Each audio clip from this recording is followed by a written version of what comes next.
চাই না বাবু, শান্তি চাই। আব্বা আমরা কানামাছি খেলতেছে, অনেক মজা লাগতেছে। আমার অনেক আনন্দ লাগতেছে রে মা।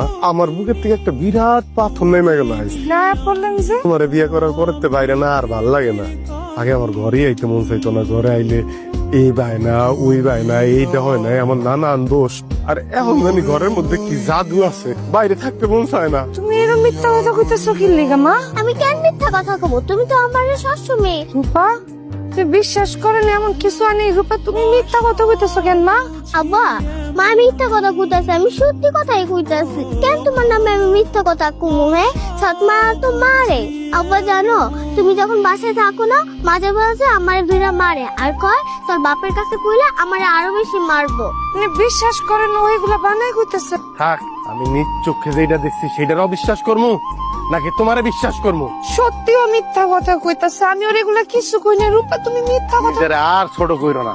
এইটুকু একটা বাচ্চার নামে অপবাদ দিতে, মিথ্যা কইতে তোমার লজ্জা লাগে না? রূপা তুমি মিথ্যা কথা কইতাছো কেন মা?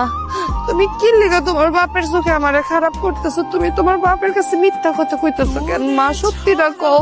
আমার মায়া মানুষের প্রতি ভক্তি তো দাগে উঠে গেছিল, কিন্তু তোমারে বিয়ে করার পর মনে হয়েছিল না, একটা পুণ্যের কাম করছি, তাহলে এমন একটা ভালো মানুষের কেন জীবন সঙ্গী হিসেবে পাইছি। তো আমার ধারণা যে ভুল, তা তুমি প্রমাণ করে দিলা।